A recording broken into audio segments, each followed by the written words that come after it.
Salut à tous, c'est MD Manga, bienvenue dans cette nouvelle vidéo. Ça fait un petit moment que j'en ai pas fait et ça me fait plaisir de recommencer aujourd'hui. Et je vous propose donc de regarder une interview que j'avais donnée il y a quelques temps, mais pour laquelle j'avais encore rien montré. Mais avant tout ça, générique.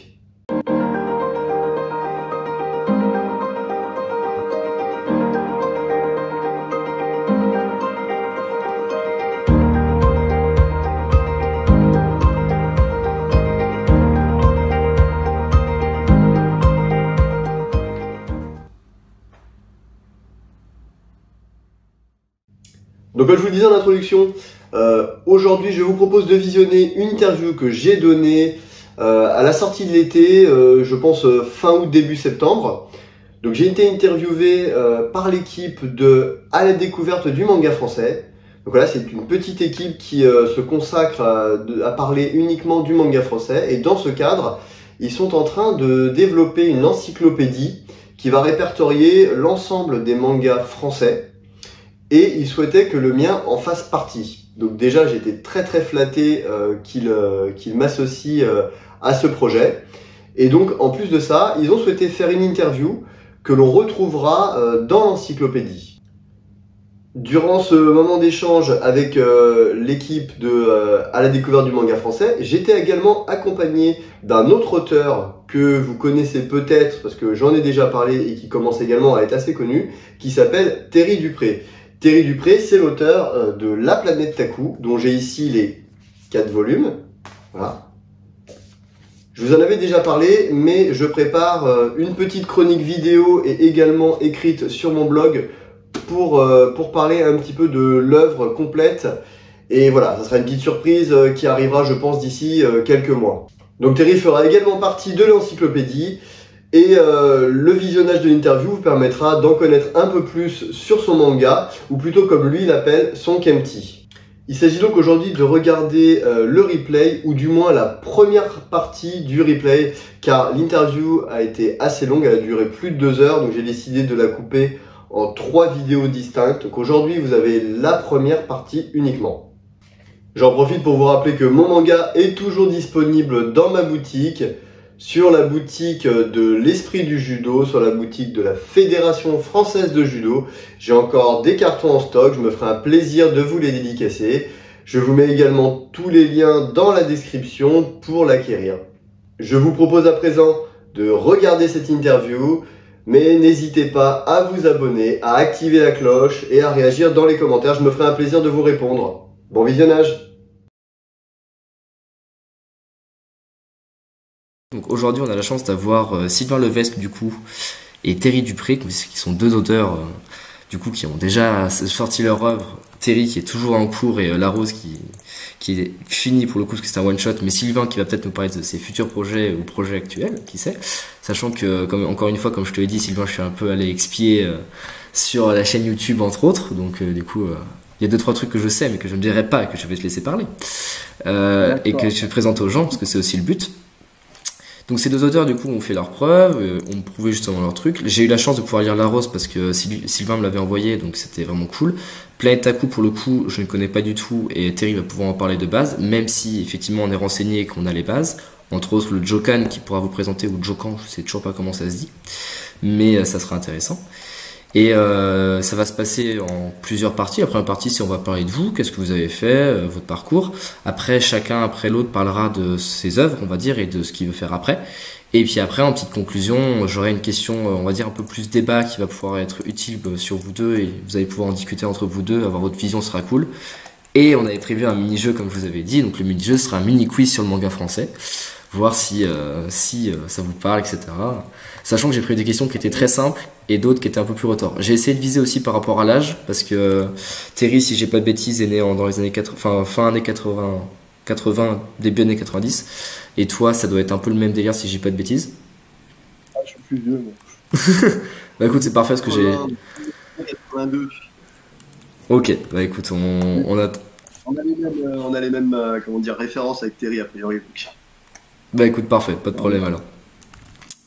Bon, écoute, en attendant que Thierry arrive, du coup, on va peut-être pouvoir commencer par toi, comme ça on va enchaîner un petit peu, présenter qui tu es, parce que les gens sont là, donc autant y aller. Parce Squid. Donc du coup, bah, Sylvain, qui es-tu? D'où viens-tu?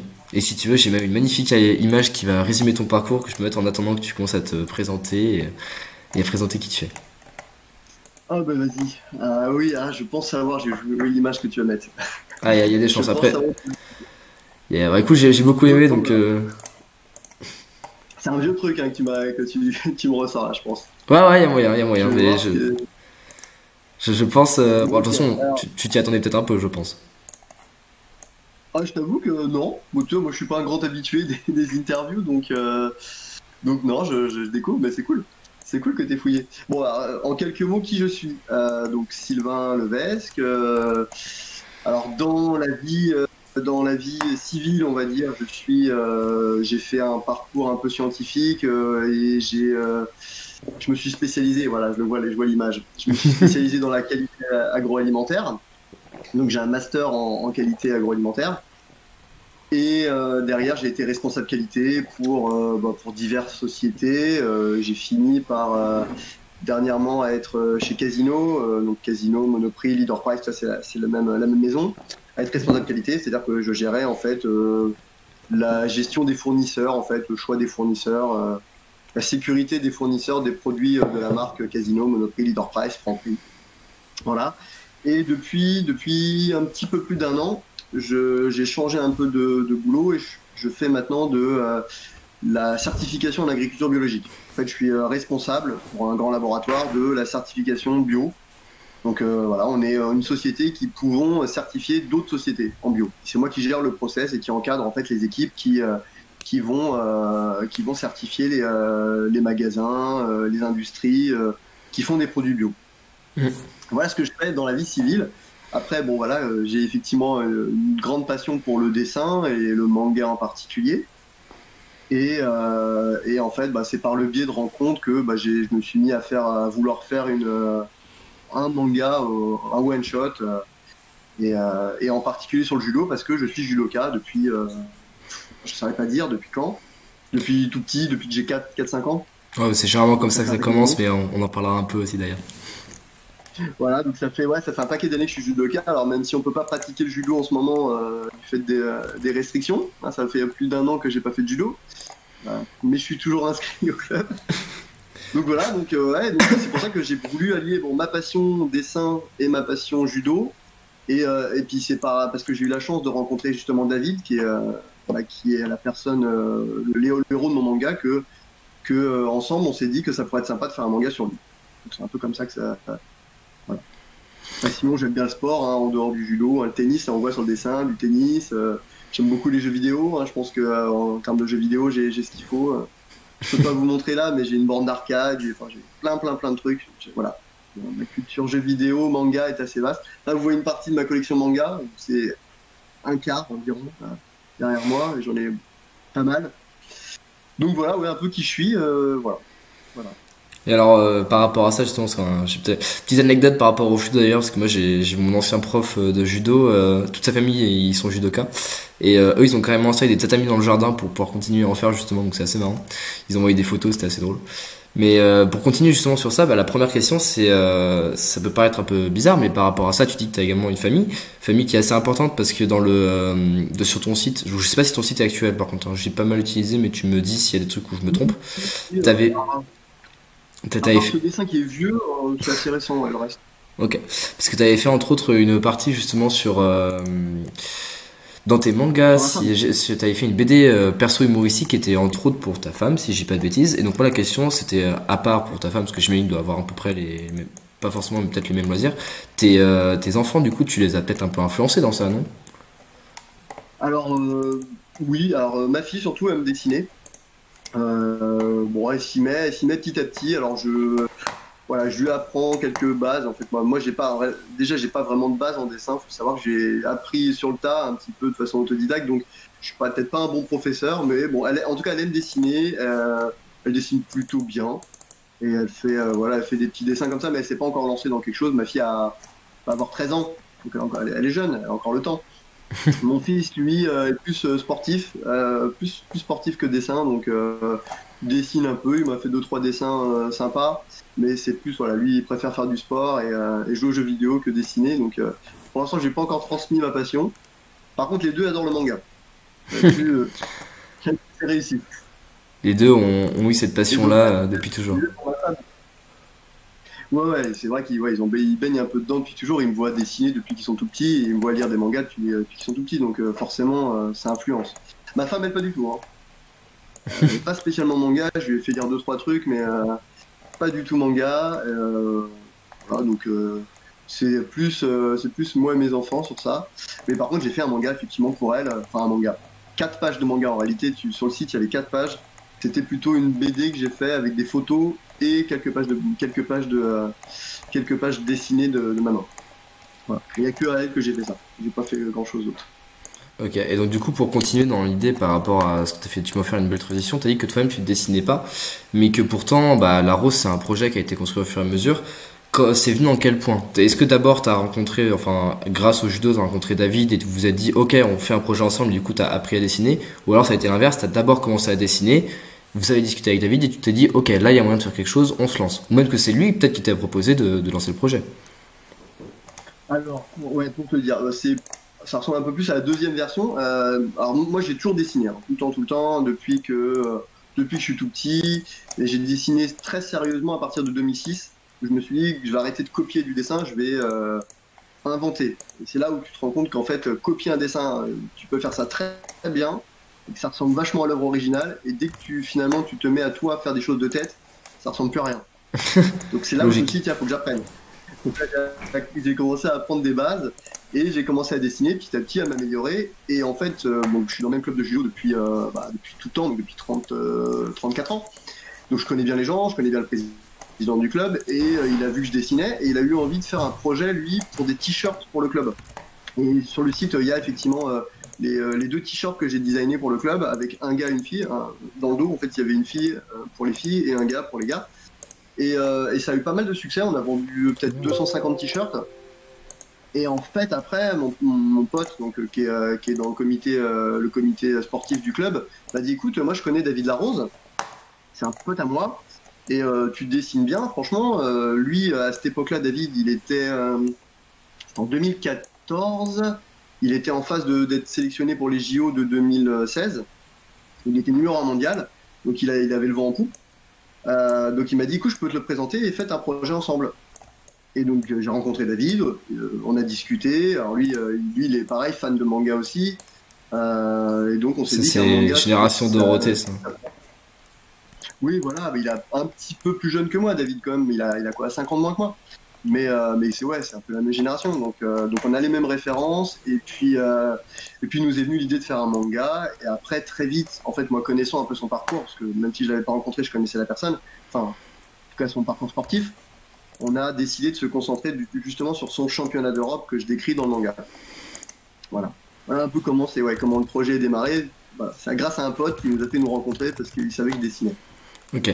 Mais du coup, c'était un projet qui était un projet de fan et c'était à côté du travail alimentaire parce que c'était pas quelque chose que vous avez fait en mode on le construit, on voit à quoi ça ressemble, c'est un projet de fan. C'était pas avec une idée que ça ramasse, que ça soit Non. profitable. Je sais pas comment expliquer ça, mais en gros, le but c'était pas d'en vivre, le but c'était vraiment justement de se faire un plaisir, quoi. Oui, oui, c'était pas, honnêtement, hein, c'était pas pour faire un vrai business dessus. En gros, on s'est dit plusieurs choses. On s'est dit que des mangas sur le judo, il y en a très peu. Bah, il y Et en a à presque l'époque, pas. en 2014, il n'y en avait pas du tout en France. T'en avais quelques-uns au Japon, mais ils avaient jamais passé les frontières. Dernièrement, finalement, il y en a eu deux qui sont arrivés en France. Mais à l'époque, il n'y avait pas un seul manga de judo en France. Et qui plus est, il n'y avait pas de manga réel, enfin, je veux dire, sur du biographique, on va dire. Comme David, il commençait à être connu et il avait fait des bons résultats, on s'est dit que de toute façon, même si on va pas faire un grand succès, on en vendra de toute façon et ça intéressera à minima les clubs de judo. Donc on savait qu'on rentrerait dans nos frais si on le produisait nous-mêmes. Donc on savait qu'on n'allait pas de toute façon à perte. Tu vois, il n'y avait pas un objectif de gagner des milliers de cents. D'ailleurs, franchement, si tu veux en parler tout à l'heure, ce que j'ai gagné, c'est ridicule. Mais c'est pas l'objectif, c'est pas ça. L'objectif, c'est que ça ne coûte pas grand-chose et qu'on laisse, on va dire, une trace en fait de sa carrière sous forme de manga, parce que lui étant fan de manga, c'était un beau clin d'œil. Ouais, c'est vrai qu'en plus ça fait un beau souvenir, hein. Généralement il y en a ça. Après on a eu à peu près de tous les auteurs de tous les petits titres, il y en a certains c'est comme toi, c'est juste pour essayer une trace, se faire un plaisir et justement dire ok bah ça y est je l'ai fait, je pense que la première fois que t'as eu ton manga papier dans les mains, tu devais être hyper content, que c'était une énorme fierté par rapport au travail que t'avais représenté. Et il y en a d'autres où, Ah, c'est clair. pour le coup derrière c'est vraiment le but c'est d'en vivre, donc du coup la perspective est pas la même.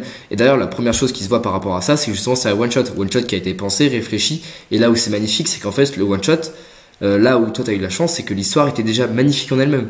Du coup t'as pu justement écrire le Ah oui. storyboard par rapport à ça. Pour avoir regardé les combats après, effectivement c'était génial, même l'analyse des combats, toi ça jouait beaucoup plus sur le découpage que sur le comment ça allait se passer, parce que le comment ça allait se passer tu l'avais déjà, donc du coup t'as pu justement Oui, pouvoir oui, utiliser c'est clair. ça.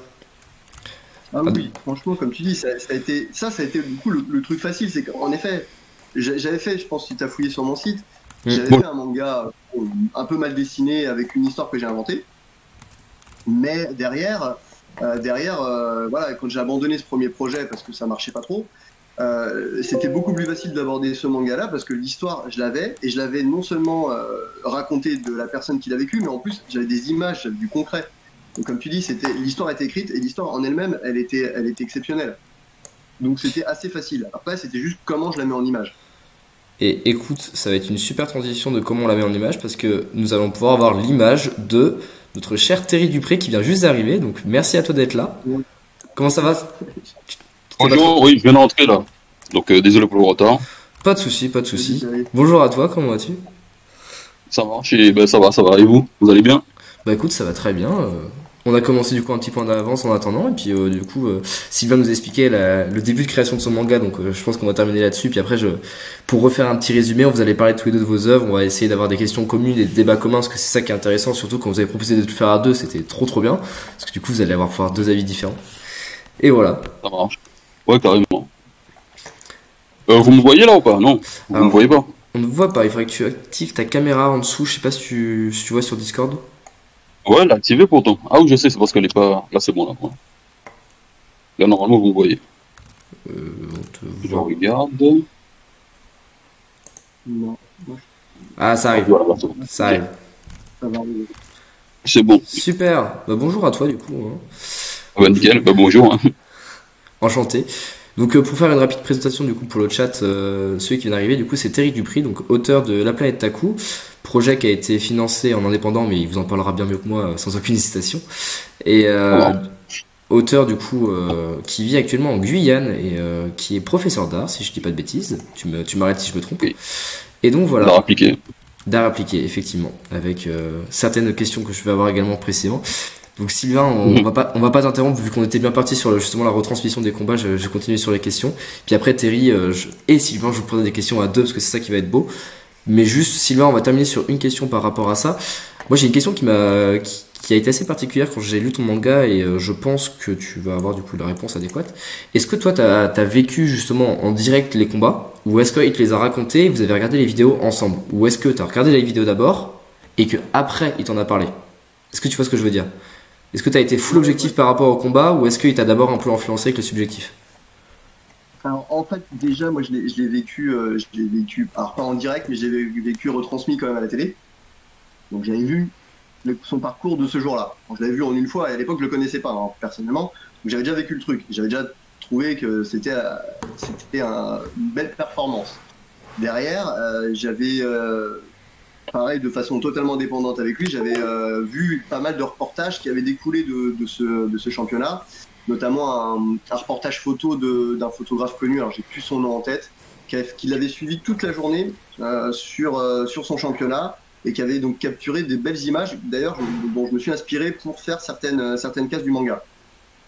Donc ce reportage photo voilà, avait aussi mis en image un petit peu cette journée. Donc voilà, donc moi j'avais mon avis dessus. Derrière, j'ai rencontré David, il m'a expliqué tous ses combats, il m'a expliqué comment ça se passait, comment il l'a vécu. En fait, comment on a travaillé, c'est qu'il m'a quand même écrit chaque combat, à quasiment chaque minute, ce qu'il Hmm. ressentait, ce qu'il avait en tête, ce qu'il voulait faire, ce qu'il avait peur de prendre comme prise. Enfin, voilà, il m'avait vraiment essayé de m'expliquer son combat après comment ça s'est passé. Et après, derrière, je l'ai mis en image de façon storyboard, tu vois. Il me corrigeait en disant ouais non là fais plus ça, fais plus ça, et après je le mettais au prof. Voilà comment j'ai fait les combats, c'est vraiment, ouais, c'était collaboratif, vraiment. Parce qu'il y avait surtout les moments où dans les combats, surtout en combat de judo, où tu réfléchis toujours à 36 000 trucs, à ta stratégie pour savoir comment tu vas y arriver quand tu sais dépenser à l'autre. La question c'était par rapport à ça, justement, il y avait forcément un côté soit subjectif, soit objectif. Et l'adversaire surtout, comment vous avez imaginé, comment penser l'adversaire? Vous lui avez posé la question ou vous avez directement vous-même réfléchi à ça? Alors les adversaires, on les a pas interrogés, hein. Moi j'ai pas connu les adversaires. Donc, la plupart en plus sont étrangers, hein. Sauf un. Sauf le dernier qui est aussi français, mais donc les autres, je les ai pas rencontrés, hein. On a imaginé, enfin en tout cas c'est David qui a imaginé que, à part le premier, les autres le savaient. Ok. Voilà, à part le premier adversaire, les autres savaient qu'il était blessé. Donc à part le premier, et après. Puis ça se voyait en fait sur les images. Si tu regardes bien les images, ça se voit que les mecs, le premier il attaque pas sa jambe, les autres attaquent la jambe. Bah, il vise le point faible, c'est normal. Mais surtout, c'est le troisième combat, si je dis pas de bêtises, où il s'est vraiment acharné dessus. Et ce que je t'avais dit, j'avais regardé les combats après pour voir si je loupais un truc, mais ça se voyait vraiment, quoi. Ah, ça se voyait qu'il s'acharne bien dessus, hein. Mais après, je sais pas si c'est maintenant ou pas que si je résume l'histoire, peut-être pour ceux qui connaissent pas du tout. On va. Le faire après. On va le faire un petit peu après parce que c'est pareil, vu que Terry est arrivé, Terry, si tu veux présenter rapidement aussi qui tu es, d'où tu viens et ce que tu fais comme projet actuellement, parce que toi c'est toujours d'actualité pour le coup, et ça pourrait être sympa. Et puis après du coup je vais pouvoir enchaîner sur les questions, vous allez pouvoir, on va pouvoir discuter à trois et ça sera un peu plus sympa. Et effectivement après, avant d'enchaîner sur la question, le gros débat que je voudrais vous mettre tous les deux, avoir un résumé de votre manga justement, ça pourrait être vraiment cool. Donc Terry, je t'écoute, nous t'écoutons plutôt.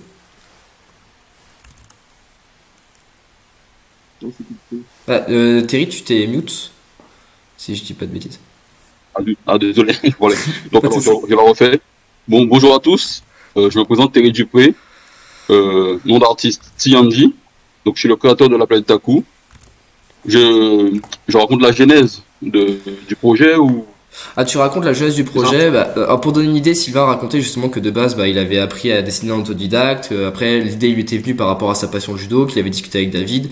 Une vente de t-shirts dont on se souviendra, et le projet est parti de là. Donc toi, justement, pareil, tu peux raconter un peu. Oui. Moi, j'ai toujours été fan des mangas, donc je vais pas refaire. Je pense que tous les gens qui ont le même âge que moi et qui sont là-dedans, ils disent toujours la même chose.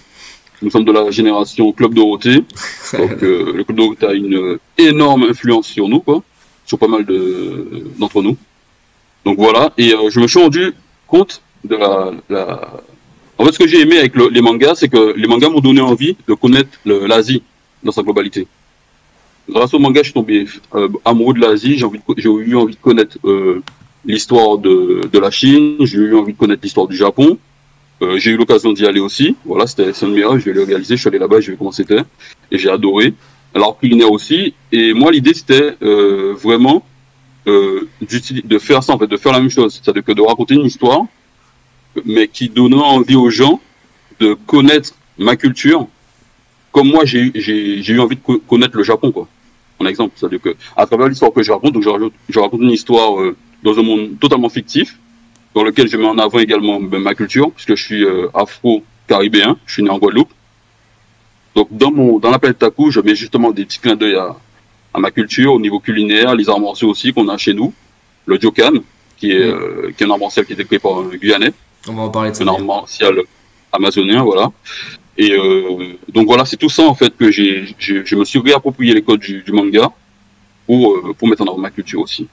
Parce qu'il y avait un manque aussi, l'autre histoire, c'est-à-dire qu'en grandissant, il y avait plein de gens dans mon entourage, sur mon île, ou même en France, hein, des afro-descendants qui vivent en France, qui se plaignaient souvent du manque de diversité dans dans l'audiovisuel et la littérature française. Donc j'entendais ça en permanence, oui, on ne met pas en avant suffisamment notre culture, etc., etc. Donc quand j'ai entendu ça, je me suis dit, comme il y a un manque, moi je vais créer la planète Taku. Avant ça s'appelait Taji, l'enfant du désert. Je vais expliquer un peu par la suite pourquoi c'est devenu la planète Taku. Et donc en faisant tout ça, voilà, j'ai avancé là-dessus. Et quand je suis arrivé, je me suis rendu compte que ceux qui se plaignaient du manque de diversité, donc première claque de la réalité, c'est-à-dire que ceux qui se plaignent de certaines choses ne sont pas forcément ceux qui vont, on va dire, entre parenthèses, consommer cette chose quand elle est disponible, en fait. Je ne sais pas si vous comprenez ce que je veux dire. Bah, l'exemple concret avec toi, c'est que ceux qui justement se plaignaient du manque de diversité, on va dire, bah, de ta culture, enfin, de la culture afro-carabine ou autre, quand tu leur as proposé, bah, ils étaient pas forcément intéressés, si j'ai bien compris.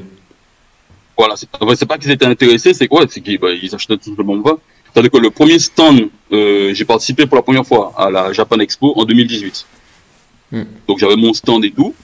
Et ben moi je m'attendais à voir un public, quoi, un certain public, et c'était absolument pas le public auquel je m'attendais, quoi. C'est-à-dire que c'est majoritairement des Européens qui venaient. J'avais des Italiennes qui venaient acheter alors qu'elles parlaient absolument pas français. Les Italiens de Japan Expo, C'est hallucinant. J'avais des Italiennes, j'avais des Espagnols, j'avais des Anglais aussi, des Afro-Anglais, des Afro-Américains. Et c'est là que j'ai vu, en fait, il y a aussi, je me suis rendu compte qu'il y avait une énorme différence entre la mentalité afro-française et la mentalité afro-anglaise, afro-américaine. C'est-à-dire que dès que quelqu'un, en fait, qui était comme moi, en fait, qui était afro-descendant comme moi, dès qu'il arrivait sur mon stand, mais je savais tout de suite s'il était français ou américain, quoi. Ah, donc c'était une perception qui était un peu différente par rapport à la représentation de la culture, quoi. Voilà, exactement, c'est ça. C'est-à-dire que l'afro-américain ou l'afro-anglais, dès il voyait la planète Taku, il voyait un manga avec un afro-descendant, le mec, enfin, que ce soit un homme ou une femme, il débarquait sur le stand, alors que le gars, il a toutes les raisons de ne pas l'acheter, hein, parce qu'il parle qu'anglais, quoi, le gars. Enfin, le gars ou la nana, il parlait qu'anglais. Je lui dis, mais c'est mon gars en français, parce que je sais pas en anglais. Là, leur réponse était, how much? C'est juste how much, quoi.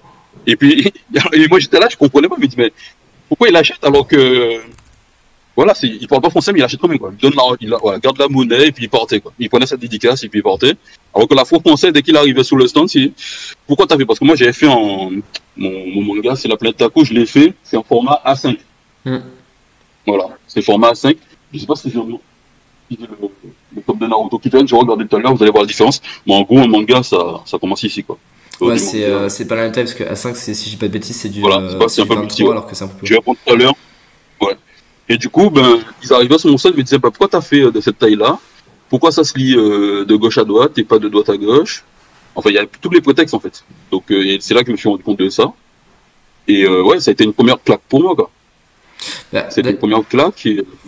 D'ailleurs, en parlant de ça, pour faire une transition justement avec Sylvain par rapport au format et de l'édition, toi c'est pareil, si je dis pas de bêtises, le manga que toi tu fais, Sylvain La Rose, il est en format manga en imprimé ou pas? Parce que sur le site, sur ton site, ouais c'est ça, sur ton site c'était pas la même taille. Et c'est pas énorme, hein. Il y a ça en différence. Ah, là, je fais de la pub pour un autre manga. Et ouais, tu vois, il n'y a pas de grosse différence. Ouais, mais ça... il est un peu plus large. Mais Mais ta remarque du coup Terry était très bonne parce qu'on en a parlé hier justement avec des auteurs et quand vraiment il y a des fois il y a une petite différence de format pour les puristes entre parenthèses, ça peut gêner, alors que maintenant pourtant c'est dommage parce que dans le manga il y a pas mal de mangas de formats différents, et puis même à l'époque tu prenais City Hunter, le manga de Tsukaju Hojo, il était déjà plus grand dans sa version spéciale que dans les mangas normaux, et tu prends Monster ou autres, ils sont plus gros. La meilleure référence, on va dire actuellement, désolé ça peut vous choquer, mais ça va être Kien il a fait le choix justement d'être en format A5 pour que ça soit plus simple à lire, et pourtant personne s'en est plaint, quoi. Donc c'est un peu un faux argument. Après le truc c'est que lui aussi il a une grosse communauté en fait qui le suit. Oui, évidemment, mais mais c'est quand même un choix au niveau de la taille qui était un peu différente. Mais moi pourquoi j'ai fait ce choix là, c'est juste parce que je trouvais ça beaucoup plus agréable en fait. C'est-à-dire que c'est vrai que les mangas sont un peu plus petits, là c'est format A5, c'est un bon compromis en fait. C'est un bon compromis, ça reste quand même petit. On se fait beaucoup plus plaisir, enfin au niveau des dessins, ouais, c'est beaucoup plus plaisant, quoi. Moi je trouve, de mon point de vue, c'était beaucoup plus plaisant. Donc c'est pour ça que j'avais fait ce choix-là. Et pourquoi j'ai choisi de mettre la lecture, enfin de gauche à droite, tout simplement parce qu'on est français et qu'on lit, c'est de gauche à droite. Hein. C'est en fait, on se rend compte que ça a une répercussion sur nous. Je sais pas comment l'expliquer, mais là, voilà, ce qu'on lit ça. Je sais pas comment le dire, mais en gros, ça a un impact sur nous, en fait. C'est assez marrant parce que sur ça, si je me trompe pas, Sylvain, t'as la même façon de penser. Dans La Rose, je viens de ressortir le truc parce que j'avais un doute, mais je l'avais noté. T'avais écrit, c'est un manga, oui, mais c'est un manga français, il faut donc le retourner. Donc pour vous, dans votre vision, effectivement, il faut vraiment le lire toujours de gauche à droite. J'ai fait ça. Moi, à la fin, j'ai mis ça, tu vois, à la fin. Effectivement, moi, quand tu l'ouvres à la fin, j'ai la même chose que pour les mangas japonais. Eux, c'est au début. Enfin, eux, c'est sur la première page européenne, ils le mettent là. Moi, voilà. Moi, j'ai lu dans le bon sens. Mais moi, c'était plus une question. J'arrive pas à dessiner dans le sens. J'arrive pas à construire ma planche de droite à gauche. Donc, je la construis de gauche à droite. Parce que je pense comme ça et j'arrive pas autrement. Donc Terry, c'est. Par praticité. Ok, donc Terry plus. Moi, c'était vraiment.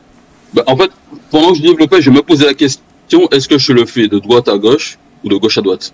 Et après, j'avais décidé de le faire de gauche à droite, parce que justement, on lit de gauche à droite. Donc, je sais pas, quand vous lisez des mangas, ça vous est jamais arrivé quand vous étiez gosse de vous tromper de case?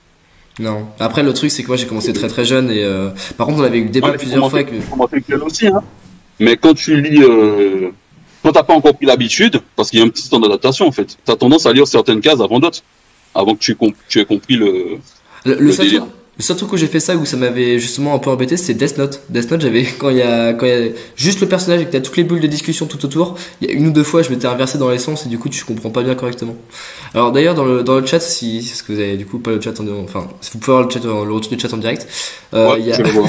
il y a Brouche Pépin qui en ironie évidemment dit c'est une stratégie marketing et tu as également des commentaires sur la couverture de la planète Taku qui est trop belle. Alors écoute, Rusty Astro Boy, là c'est que la première, si tu veux, j'ai les trois autres qui sont très très belles aussi. Et t'as Hyperdro surtout qui pose une question hyper intéressante, mais une question j'ai pas trop compris pourquoi changer la taille du manga. Alors Terry a expliqué que lui c'était par souci de praticité, et du coup Sylvain vient de se rendre compte apparemment, mais excusez-moi. Mais c'est en fait c'est actuellement si ça change, il y a aussi d'autres raisons. Donc par exemple pour la raison de KNI que j'ai cité, même accord que Thierry, c'était par praticité pour le lecteur justement pour que ça soit plus simple. Et après la deuxième qui vient en tête, c'est qu'actuellement en termes d'édition, quand tu t'auto-édites, tu peux avoir différents choix on va dire et par rapport à la taille et le prix va pas être le même. Je pense que d'ailleurs Sylvain, si tu m'arrêtes si je me trompe, mais Laro ça devait être aussi en partie pour ça, vous avez choisi cette taille là non? En fait, nous, c'est quand j'ai dessiné mes pages au départ, j'avais prévu un format plus petit et on s'est rendu compte qu'il aurait fallu les adapter et faire des concessions en fait pour l'avoir exactement au manga type format Naruto. Qu'il aurait fallu qu'on réduise et qu'on déforme. Et on a dit non, on a dit bah on va le faire plus grand et en plus ça sera de toute façon mieux parce qu'on se différenciera. Donc on l'a fait plus grand. Et effectivement, il aurait fallu l'adapter, ça aurait été plus cher comme tu dis. Et au final, ça aurait été même moins bon. Ouais, bah, c'est probable. Hein. En plus, je pense que toi, Terry, ça doit être pareil. Pour les planches que t'as fait, maintenant, si tu réduis le format, ça doit être, enfin, ça ira pas, quoi. Ça pourrait aller, mais je trouve ça beaucoup plus agréable en fait. C'est vrai que le format A5, c'est vraiment, enfin, je sais pas comment l'expliquer, mais qu'on l'a en main, et même les gens qui, quand ils viennent sur le stand, quand ils venaient sur mon stand, ils disent ah oui, c'est bien, c'est de la qualité, quoi. Quand même. Ils me les pages. Je sais pas, ça donne plus de cachet en fait à notre production. Tiens, Surtout que déjà, contrairement aux autres, il faut se distinguer par rapport aux grands éditeurs. Nous, on est des petits, on n'est pas connus.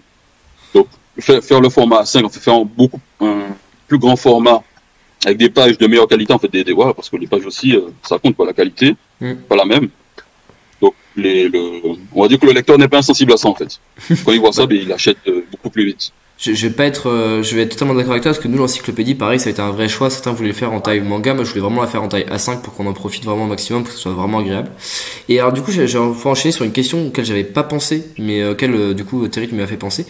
Terry, toi on sait que t'as fait, enfin pour ceux qui ne savent pas, Ulule, Terry a fait des financements participatifs pour payer justement Planète Taku, donc c'était avec des Ulule. Mais alors toi du coup Sylvain, ça s'est passé comment pour la Rose? C'est la Fédération Française de Judo qui a payé peut-être, je sais pas. Bah non, j'aurais bien aimé. Génial. Non, alors moi, il y a eu plusieurs phases. D'ailleurs, si tu n'as pas regardé le making-of, parce que j'ai fait un making-of dedans, tu peux flasher un code et voir le making-of, et j'en parle. J'ai fait une vidéo sur le financement. On a fait plusieurs choses. On a commencé par produire des mini, tu vois, des Des mini livrets. en fait. Là, c'est un chapitre. Enfin, un chapitre, on a mis le chapitre 2, et on avait mis ici un flashcode pour lire ce que j'avais mis sur Manga Draft à l'époque, la suite. Donc la suite correspond à peu près à la moitié du manga, hein. J'arrive jusqu'à la moitié. Et on vendait ces petites BD accompagnées de 2 t-shirts pour 15 € je crois. Et on a fait comme ça pas mal d'événements. On a fait des compétitions régionales, des compétitions nationales. On a tenu des stands en fait dans nos villes respectives pour vendre des t-shirts et des mangas comme ça. D'une pour faire connaître, de deux pour récolter un peu de sous. Et grâce à ça, on a récupéré à peu près la moitié de la somme qui nous permettait de financer le manga. Parce que nous, on voulait en produire beaucoup. On a voulu en produire 2000. Hein. Ah ouais. On a été ambitieux. on a été ambitieux. Donc on voulait en produire 2000, donc on a vu le tarif. Et en fait, c'est vrai que tu écrases les coûts, hein. Les 1000 premiers sont beaucoup plus chers que les 1000 seconds. Ça aussi, hein. C'est pour ça qu'on s'est dit, on va pas s'arrêter à 1000 parce que les 1000 secondes, ils étaient franchement. Bah, c'est l'économie d'échelle, c'est normal. C'est plus tu produis, plus pour les machines c'est pareil, mais au niveau du temps c'est pas pareil. Exactement. Donc du coup, on s'est dit, on va en faire 2000. Et pour 2000, il nous faut une certaine somme. Ce premier truc nous a donné la moitié de la somme. Et la deuxième partie, elle a été faite sur Ulule également. Donc pareil, 3 mois de financement. On a obtenu 160%, je crois, quelque chose comme ça. Donc on est content qu'on a même dépassé l'objectif, ce qui nous a permis derrière de proposer justement ce qu'on n'avait pas prévu, c'est qu'on a une couverture amovible et une deuxième couverture couleur derrière. Voilà. Parce que justement on a obtenu plus que ce qu'on voulait. Alors par contre ça c'est la preuve que j'avais mal fait mon travail parce que j'avais cherché sur Ulule et j'avais pas trouvé alors qu'il s'agit juste de taper la rose quoi. Mais du coup voilà, pas de problème, au moins on aurait la petite histoire avant des stands et ça pour le coup c'est sympa.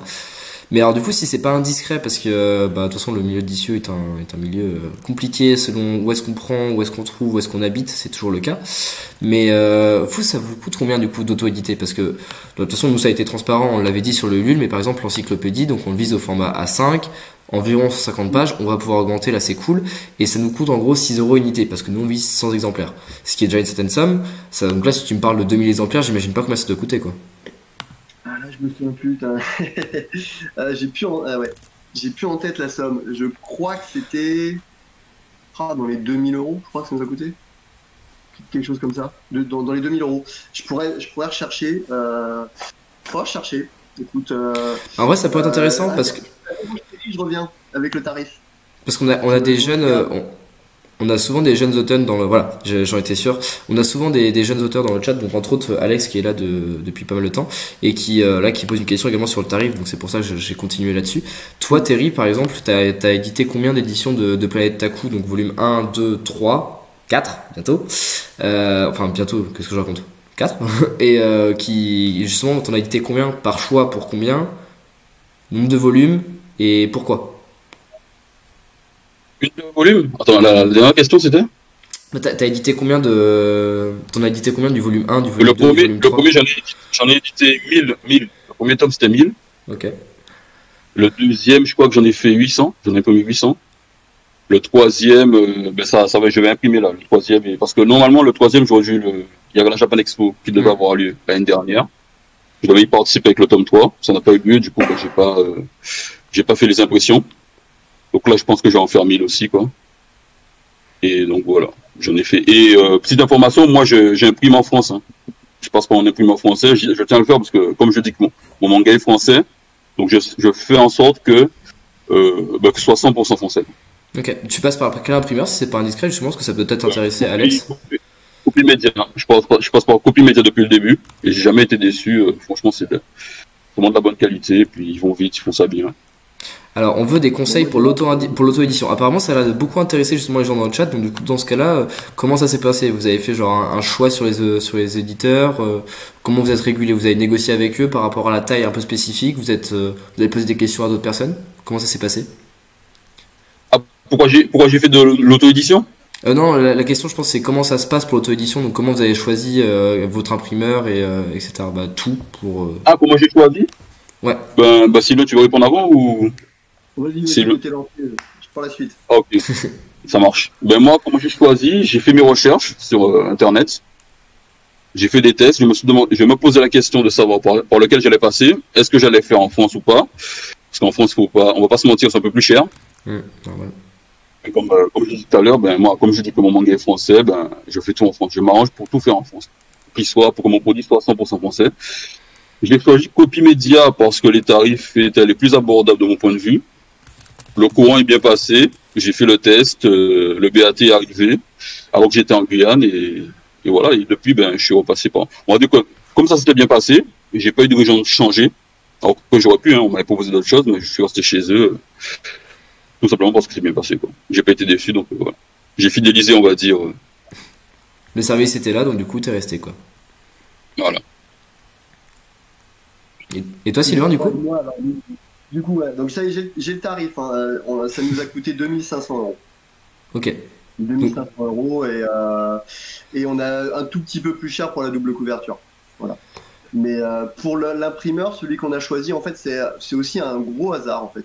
Nous, David, il fait des fois des galas en tant que professionnel de judo. Il a fait des galas et notamment il avait fait un gala dans un club de judo dont la directrice était dans une société d'imprimerie et qui imprimait pour comment ça s'appelle? J'ai plus le manga. Merde. Deux secondes. Pour Black Box. Black Box, voilà. Donc imprime les mangas Black Box, donc elle avait l'habitude de faire du manga, et puis comme elle était judokate, et voilà, elle nous a fait un bon prix en réalité. Et parce que oui, c'est quand même pas 2500 pour 2000 exemplaires, sinon ça fait vraiment pas cher pour le coup. Ah si, c'est ça. 2500 pour 2000 exemplaires, ah oui. 2000 exemplaires.